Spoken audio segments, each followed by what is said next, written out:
राधे राधे। राधे ज्ञान सागर में आप सभी का स्वागत है। आइए आज हम बात करते हैं हस्तरेखा से संबंधित कुछ और बातें। जैसा कि पहले के वीडियो में मैंने हस्तरेखा का एक मोटा मोटा आप लोगों को जो है कुछ जानकारी मैंने दी है, और उसी सिलसिले में आइए आज हम बात करते हैं हस्तरेखा में विशेष करके तर्जनी अंगुली के विषय में। तर्जनी अंगुली हमारी ये वाली अंगुली होती है, तो आज हम बात करते हैं इस उंगली को और इस उंगली के नीचे वाले इस हिस्से के विषय में कुछ बातचीत करते हैं।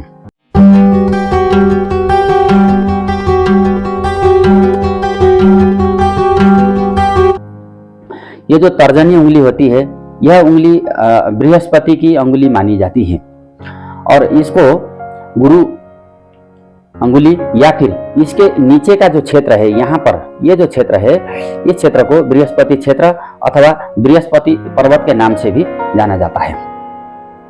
अब हस्तरेखा का जो फलादेश करते हुए इस बात का विशेष ध्यान देना चाहिए कि सर्वप्रथम हाथ किस प्रकार का है। ये जो पूरी हथेली है, हथेली किस प्रकार की है, और जैसे उंगलियां कितनी लंबी हैं या छोटी हैं या फिर मध्यम आकार की हैं,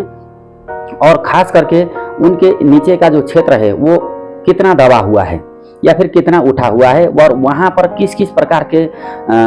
हस्तरेखा में शुभ अशुभ फल देने वाले चिन्ह बने हुए हैं, इनका विचार किया जाना चाहिए। तो यदि अगर किसी व्यक्ति की हथेली जो बृहस्पति पर्वत का जो क्षेत्र है, यह क्षेत्र यदि अगर अत्यधिक दबा हुआ है, लेकिन और साथ में उंगली भी जो अनुपात में जितनी लंबी होनी चाहिए उतनी लंबी यदि अगर नहीं है, तो ऐसी स्थिति में क्या हुआ है, अर्थात गुरु कमजोर है। कुंडली में भी हम गुरु या फिर कोई भी ग्रह कमजोर या फिर बलवान कहते हैं, इसी प्रकार से गुरु कमजोर है ऐसा समझना चाहिए। और यदि अगर गुरु कमजोर होगा, ज्यादा दबा हुआ होगा और उंगली भी यदि अगर छोटी होगी, तो ऐसे जातकों को जीवन में बहुत अधिक संघर्ष करना पड़ता है, खास करके उस फील्ड में जिस फील्ड में जैसे कि शिक्षा हो गया, ज्ञान आर्जन का विषय वस्तु है, या फिर बड़ों का आशीर्वाद या फिर बड़ों का साथ और सहयोग, जहां जहां जिन जिन क्षेत्रों में उनको मिलना चाहिए वो उतना नहीं मिल पाता है, और संघर्ष अधिक होता है। खास करके मान सम्मान, इज्जत प्रतिष्ठा, पद, प्रमोशन, इन चीजों में गुरु बृहस्पति का बड़ा अहम रोल होता है हमारे जीवन में। और यदि अगर बृहस्पति क्षेत्र दबा हुआ है, साथ में तर्जनी उंगली भी काफी छोटी है, तो समझ लेना चाहिए कि गुरु बृहस्पति को बल देने की आवश्यकता है। बृहस्पति से संबंधित बहुत सारे उपाय करके फिर आप अपने गुरु को बलवान कर सकते हैं, और जो कमी कमजोरी या जो दोष आपके हथेली में बने हुए हैं उसका निराकरण किया जा सकता है। अब लेकिन यदि गुरु क्षेत्र तो दबा हुआ है, ये वाला क्षेत्र यदि दबा हुआ है, परंतु ये जो उंगली है ये काफी लंबी है, यहाँ तक कि जो अनामिका है उससे भी यदि अगर लंबी हुई है या अनामिका के बराबर यदि अगर वो उंगली है, तो ये जो दबा हुआ बृहस्पति क्षेत्र है इसका दोष नहीं लगता है। उनको फिर समय समय पर बड़ों का आशीर्वाद, मान सम्मान, प्रमोशन और जीवन के जितने भी सुख सुविधाएं, प्रॉस्पेरिटी, यश, कीर्ति, ये सब जो है समय समय पर मिलते रहेंगे। अब अगर यदि जो तर्जनी उंगली है यदि साधारणतया लंबी है, तो इस ऐसे व्यक्ति को जीवन के अमूमन जितने भी प्रकार के सुख सुविधाएं जीवन में मिलने चाहिए वो सब सुख उसको प्राप्त होते हैं, और संसाधन या फिर सुख के संसाधन, विषय वस्तु की सामग्री भी समय समय पर उनको मिलता रहता है।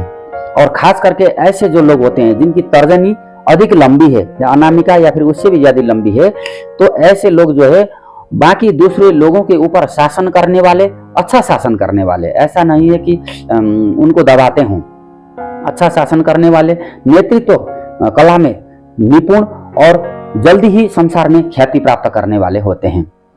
और यदि अगर मान लीजिए किसी व्यक्ति की ये जो तर्जनी उंगली है यदि अगर सामान्यतया जितनी लंबी होनी चाहिए उतनी लंबी न होकर के यदि अगर कुछ छोटी रह गई हो,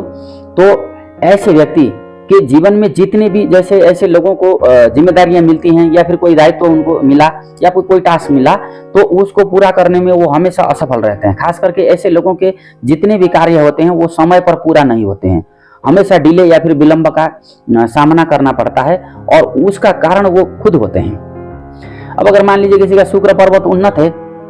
विवाह रेखा अच्छी है, तीनों मुख्य रेखाएं बहुत अच्छी हैं, भाग्य रेखा भी स्पष्ट है, तो ऐसे लोगों का यदि अगर उंगली छोटी है, बृहस्पति क्षेत्र यदि दबा हुआ भी है, तो भी उनको जो है बाकी ग्रहों के ग्रह बल के द्वारा जो है निर्धारित समय पर उनको फिर जीवन के सारे सुख सुविधाएं प्राप्त होते हैं। अब यदि अगर किसी की ये तर्जनी उंगली आवश्यकता से बहुत अधिक लंबी है या फिर मध्यमा उंगली के बराबर है या फिर इससे भी लंबी हो गई, हालांकि ऐसा बहुत दुर्लभ होता है, विरले ही कम किन्हीं हाथों में ये सब दिखाई देता है। तो ऐसे लोग जो है बहुत ही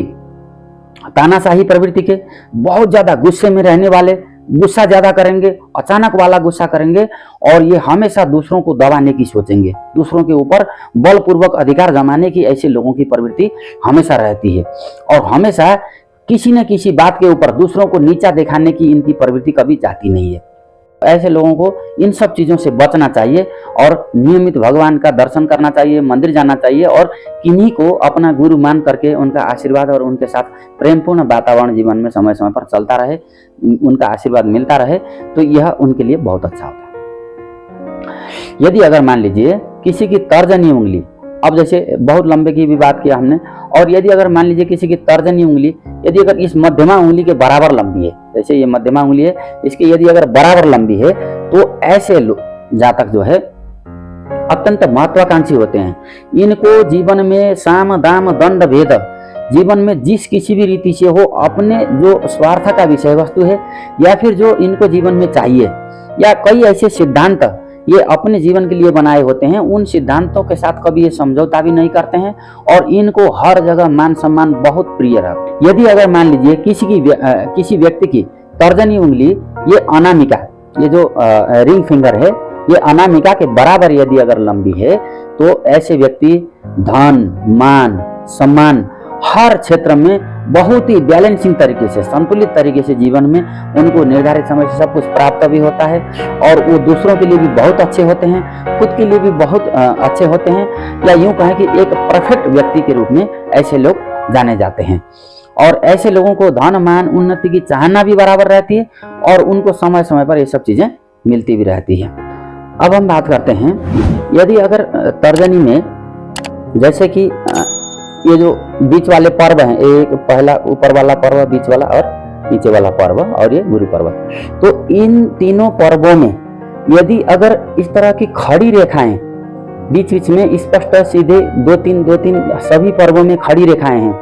तो समझ लेना चाहिए कि आपके जीवन में बहुत बड़े वीआईपी या फिर कोई बड़े अधिकारी, पिता, गुरुजी और इस तरह के पढ़े लिखे और आपको जीवन में ऐसे लोगों का सहायता बराबर समय समय पर मिलता रहेगा और ऐसे लोगों के संपर्क में रह करके आपकी मान बढ़ाई ख्याति निश्चित निर्धारित समय पर संसार में जरूर होगी। यदि अगर मान लीजिए इसी उंगली में अगर इस तरह की पड़ी रेखाएं स्पष्ट रूप से दिखाई दे रहे हैं और जितनी ज्यादा पड़ी रेखाएं होंगी उतने ही ज्यादा ऐसे आपके जो है पढ़े लिखे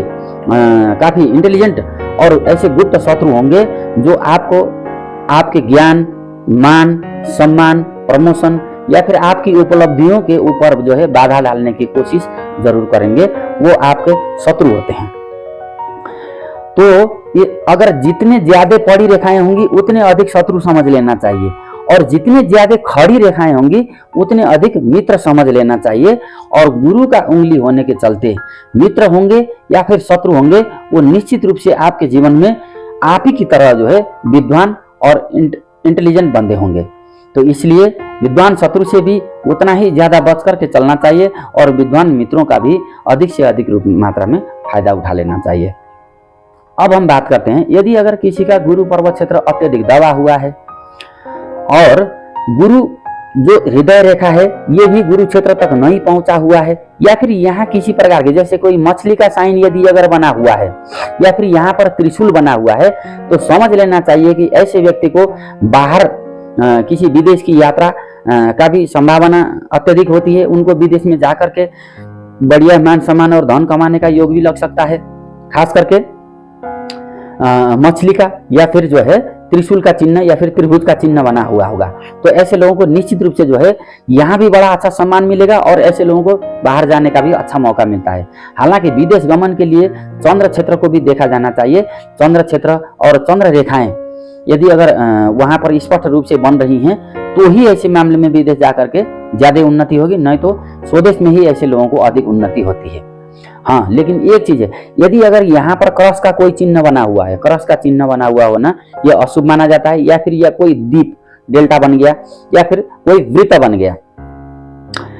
गोल सर्कल, तो ये जो है अशुभ चिन्ह माने जाते हैं। सभी क्षेत्रों में नहीं, इनका भी कई कई किन्हीं किन्हीं पर्वतों में या हथेली के अन्य जगहों पर इनका अपना ही अलग फल होता है। तो ये जो है थोड़े अशुभ चिन्ह होते हैं। ऐसे मामले में आपको अपने प्रोफेशन, काम कार्य या फिर आप जॉब जहाँ कर रहे हो वहाँ पर आपको सच्चे मन से काम करना होगा और निष्ठा के साथ अपने कामों को पूरा करना होगा। यदि अगर वहाँ पर आपके मन में किसी प्रकार की कोई चोरवृत्ति आ गई, या फिर आप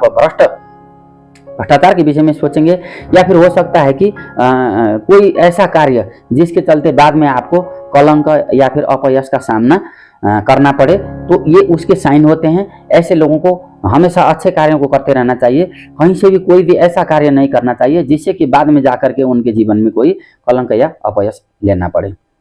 तो आज हम तर्जनी उंगली के विषय में इतना ही कहते हैं। आप लोगों को वीडियो कैसे लगती है, इससे संबंधित और भी वीडियो मैंने यहाँ पर अपने चैनल में डाले हुए हैं, और अन्य भी हस्तरेखा से संबंधित आगे भी वीडियो आप लोगों के लिए जानकारी के लिए मैं निर्धारित समय पर डालता रहूँगा। तब तक के लिए विदा चाहता हूँ। राधे राधे।